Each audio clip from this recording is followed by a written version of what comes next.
All right, well, the NHL's coming. The NHL's coming. Are you ready for hockey? Come on, Hockey Night in Canada, Don Cherry, the whole thing. Where are they going to play?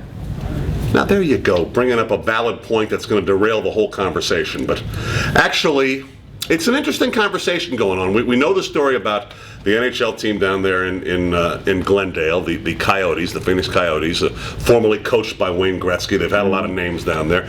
They've had constant difficulty. In fact, the NHL has owned them for the past couple of years. Since like 2009, right? Yeah. And the only reason why they're still in Glendale is Glendale has been putting up $15 million a year to cover over expenses and things like that, something they're not willing to do anymore.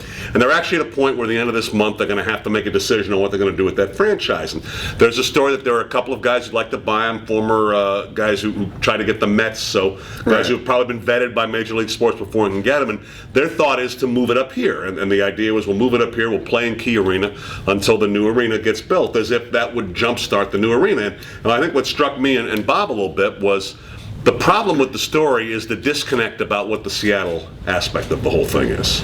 Right. And that is trying to get an arena built with hockey first, not basketball first. Well, and in reading the story, and we also read about, Mayor McGinn having conversations and trying to, and thankfully so, portray Seattle as a very viable option for any pro franchise like that, whether it's NBA or NHL. But the problem is, you talk about the NHL arena that they'd be playing in would be Key Arena, which would only hold 11,000. Completely substandard for hockey. Right, which the lowest, the smallest attendance in the league, or the smallest building in the league, holds 15,015 in Winnipeg. Right. Right. So you're about 5,000 or 4,000 off there. So it's, first of all, you've got that. Second of all, you've got a building plan in place for the NBA deal for Chris Hansen, and we read quotes from Chris Hansen talking about, well, yeah, I'm not opposed to NHL coming first, but it would be, a different deal. We'd have to see what kind of partners they were in the building. We've got equity in the building for an NBA team. So, it's just, you've got an MOU that would have to be readjusted, and we all are very aware of the political climate out here in Seattle. And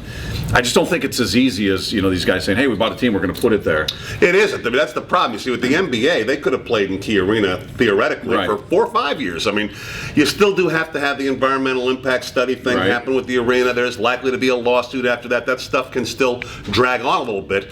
Didn't matter if it was the NBA because, as we all know, Key Arena was just fine as an NBA location. They could say there were certain things they didn't like about it in terms of having enough business and stuff around it, but we all know sitting in your seats, it's one of the best buildings in the league. You can still hold 17,000, so you're not at an economic disadvantage like you would be with hockey. Hockey, maybe for a year or two you could do that, charging $1.50 a ticket, $150, which good luck in selling those. But you're not going to be able to do that for more than 2 years. I wouldn't think it would be even feasible to even consider doing that. And there is no guarantee you could have an arena built in 2 years. That was never going to be a guarantee. No. The point was Key worked for basketball. It doesn't work for hockey. Well, it still doesn't. NBA's got their big TV deal coming up where they're going to get all this money, whereas the NHL is really more reliant upon their gate. Absolutely right. And so to cut the attendance by 4,000 from the lowest, in terms of 15,000, as you point out in Winnipeg, that's a lot. I mean, that's a lot of revenue you're not getting, and you're not getting it from a TV deal. So they don't have the luxury of saying, we got all this money coming in from TV revenue. Attendance isn't the biggest factor. It's a huge factor. Yeah. And then on top of it, you've got a situation where I just don't know how realistic it is anyway. I don't know if Seattle is now being used as the boogeyman in professional sports. We had it with the Kings, and that was a very real pursuit of the Kings. But now that was a different deal, right? But now Seattle, you feel like it's sort of being used as the black cloud, the threat. If you don't get this done, we've got a city that's waiting for it, and it's being used here in Phoenix. I went on a station out there in Milwaukee where the Bucks have a situation coming up with their arena, and now Seattle's name is being thrown out there as a potential threat if the Bucks don't get something done. So Seattle's kind of being used as leverage now in multiple cities, and I wouldn't expect that to end anytime soon. No, but if the NHL wants to come, we're all for it. Absolutely. It's just 11,000. Okay, don't charge too much for tickets.